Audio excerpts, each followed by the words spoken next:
വിനുവിനോട് സ്നേഹവും അടുപ്പം കാണിക്കുന്നെന്ന് പോലും. എനിക്ക് പ്രകാശേട്ടൻ ഇപ്പൊ വിനുവിനോട് കാണിക്കുന്നതൊക്കെ കാണുമ്പോ തൂക്കിക്കൊല്ലാൻ പോകുന്നതിന് മുമ്പ് അവസാനത്തെ അന്നം കൊടുക്കുന്ന കാഴ്ചയെ ഓർമ്മ വരുന്നത്. ചില പെണ്ണുങ്ങളെ ദാ ഇങ്ങനെയാ, കരളെടുത്ത് കാണിച്ചാലും ചെമ്പരത്തി പൂന്നേ പറയും. ആ ജാതിയാണ് നീയും. ഒരു മനുഷ്യനെ നന്നാവാനും കൂടി സമ്മതിക്കില്ല അല്ലേ? അല്ല, പെട്ടെന്ന് ഇങ്ങനെ ഒരു ബോധോദയം ഉണ്ടാവാൻ എന്താ കാരണം? ഞാൻ നേരത്തെ പറഞ്ഞില്ലേ, നമ്മുടെ വീട് പണി ഏകദേശം പൂർത്തിയായി. അതായത് നീയൊരു വീടിന്റെ ഉടമസ്ഥയായി എന്നർത്ഥം. ഒരു മനുഷ്യജീവിതത്തിൽ ഒരിക്കൽ മാത്രം സഫലമാകുന്ന ഒരു കാര്യമാണ് സ്വന്തമായിട്ടൊരു വീട്. അതിന് ജന്മസുഹൃതം എന്ന് വേണം കരുതാൻ. ആ സുഹൃതം മാധവൻ നായർ ചന്ദ്രികാവർമ്മ ദമ്പതികളുടെ മൂത്ത മകൻ പ്രകാശന്റെ ഭാര്യയായ സുചിത്രയ്ക്ക് കൈവന്നിരിക്കുകയാണ്. അതിലെ സന്തോഷിക്കുക വേണം ചെയ്യാൻ. സന്തോഷിക്കണമെങ്കിൽ പുതിയ വീട്ടിലേക്ക് അച്ഛനും അമ്മയും കൂടെ കൂട്ടണം. അതൊക്കെ ഞാൻ ചെയ്യും, പക്ഷേ ഇപ്പോഴല്ല. അതിന് അതിന്റെ സമയമാവുമ്പോ അച്ഛനെ അമ്മയും കൂടി കൊണ്ടുപോകും. ഇപ്പോ നമ്മൾ അച്ഛനെ അമ്മയും പുതിയ വീട്ടിലേക്ക് കൂട്ടിക്കൊണ്ടുപോയാൽ മനോജ് യാതൊരുവിധ ഉത്തരവാദിത്തമില്ലാത്തവനായി മാറും. നീയേ ഒരു കാര്യം ആലോചിക്കണം. ഞാൻ ഒരു മകൻ മാത്രമല്ല, ഒരേട്ടനും കൂടിയാ. അനിയന് ഉത്തരവാദിത്ത ബോധം ഉണ്ടാക്കേണ്ട ചുമതല എനിക്കും കൂടിയാ. ജന്മം നൽകിയ അച്ഛനും അമ്മയും ഉപേക്ഷിച്ച് നമ്മള് മാത്രം പുതിയ വീട്ടിൽ പോയി താമസിക്കുന്നതിൽ എന്തർത്ഥമാ ഉള്ളത്? അതിന് ജന്മം തന്ന അച്ഛനമ്മയെ ഉപേക്ഷിച്ച് നമ്മള് മാത്രം പുതിയ വീട്ടിലേക്ക് പോകുന്നു എന്ന് നിന്നോട് ആരാ പറഞ്ഞു? നമ്മള് പുതിയ വീട്ടിലേക്ക് പോകുമ്പോ എന്റെ അമ്മയും കൂടെ ഉണ്ടാവും. എന്റെ അമ്മയോ? അതെ. സ്വന്തമായൊരു വീടില്ലാതെ നിന്റെ അമ്മ വാടക വീട്ടിൽ കഴിയാൻ തുടങ്ങിയിട്ട് കാലം കുറയായില്ലേ? ആ പാവം സ്ത്രീ ഇനി മോളുടെ വീട്ടിൽ താമസിക്കട്ടെ. പ്രകാശേട്ടൻ നീ പറയുന്നതൊക്കെ സത്യമാണോ? എങ്കിൽ ഞാൻ അമ്മയെ വിളിച്ചൊന്ന് പറയട്ടെ. വേണ്ട, അതൊരു സർപ്രൈസ് ആയിട്ടിരിക്കട്ടെ. സന്തോഷായില്ലേ? മാധവേട്ട, പ്രകാശിനിപ്പോ ഒരുപാട് മാറ്റമുണ്ട്. വിനുവിന് സ്വന്തമായിട്ടൊരു വീട് വെച്ചു കൊടുക്കാൻ ലോണിന് ഇറങ്ങി തിരിച്ചിരിക്കുക പ്രകാശൻ. പ്രകാശനല്ലേ ആള്. ഓന്തിന്റെ നിറം മാറുന്നതുപോലെയാ അവന്റെ സ്വഭാവം മാറുന്നത്. ആദ്യമൊക്കെ മാധവേട്ടനെ പോലെ പ്രകാശിന്റെ കാര്യത്തിൽ എനിക്കും സംശയമുണ്ടായിരുന്നു. പ്രകാശൻ കാണിക്കുന്നതൊക്കെ ഒരുതരം നാടകമാണോന്ന് സുചിത്ര വരെ എന്നോട് ചോദിച്ചിട്ടുണ്ട്. പക്ഷേ ഇപ്പൊ സുചിത്രയ്ക്ക് പേടി തോന്നി തുടങ്ങി.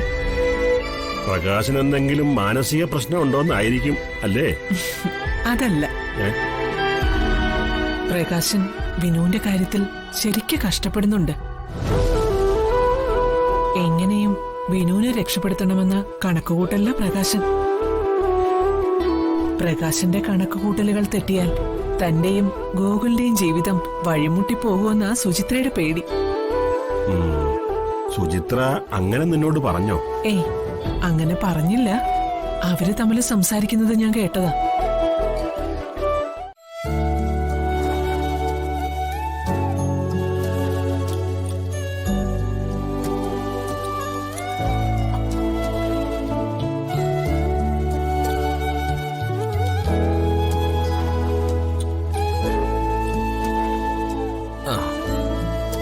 ജഗ, ഗുഡ് മോർണിംഗ്. Good morning. അച്ഛാ, നല്ല വിശപ്പ് വന്നാ പിന്നെ ഞാൻ തീന്മേശ മര്യാദയൊന്നും പാലിക്കാറില്ല. ഞാൻ കഴിക്കുക.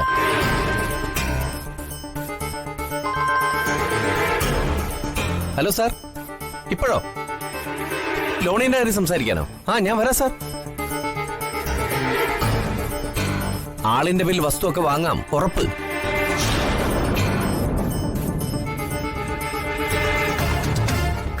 ഞാനിവിടുന്ന് ഓടിയെത്താനുള്ള സമയം ഒരു 20 മിനിറ്റ്.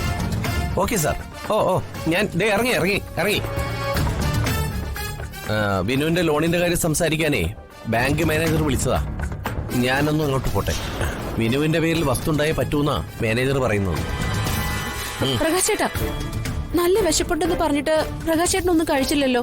എവിടെയാണെങ്കിലും കഴിച്ചിട്ട് പോയാ മതി.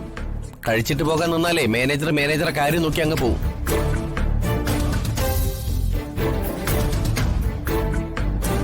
എല്ലാവർക്കും എല്ലാം ആയില്ലേ? വിനുവിന് മാത്രം ഒന്നുമില്ലാത്തവനെ കഴിഞ്ഞാൽ മതിയോ? വിനുവേട്ടനെ ആട്ടിയിറക്കുന്ന സമയത്ത് പ്രകാശേട്ടന് ഇതൊന്നും തോന്നിയില്ലല്ലോ. അതിന്റെ പശ്ചാത്താപമാണെന്ന് കരുതിയാൽ മതി. അപ്പൊ പ്രശ്നം തീർന്നില്ലേ? മറ്റുള്ളവരുടെ ബാധ്യത പിടിച്ചു വെക്കുമ്പോ സ്വന്തം കാര്യം കൂടി ചിന്തിക്കുന്നത് നല്ലതായിരിക്കും. അതെ, നീ ഇതിപ്പോ 3ാമത്തെ തവണയാ നീ ഇത് എന്നോട് ചോദിക്കുന്നത്. അപ്പോഴൊക്കെ നിനക്ക് ഞാൻ വ്യക്തമായിട്ട് ഉത്തരം തന്നിട്ടുള്ളതാ. ഇപ്പൊ തൽക്കാലം വിനുവിന്റെ പേരിൽ 5 സെന്റ് വസ്തു വാങ്ങാൻ നീ നിന്റെ കയ്യിലുള്ള ബാക്കിയുള്ള സ്വർണം കൂടി എനിക്ക് തരണം. ഓരോ കാര്യങ്ങൾക്ക് എടുത്തു ചാടുമ്പോഴും ആലോചിച്ചും കണ്ടും വേണമെന്ന് പറഞ്ഞതേ ഉള്ളൂ. തൽക്കാലം നിന്റെ ഫിലോസഫി കേട്ട് നിൽക്കാൻ എനിക്ക് സമയമില്ല. നീയേ ഒരു വോയിസ് ആയിട്ട് എനിക്ക് ഇട്ടു തന്നാ മതി. ഞാൻ സമയം പോലെ അത് കേട്ടോളാം. ഞാൻ ഇറങ്ങാം. നിൽക്ക്.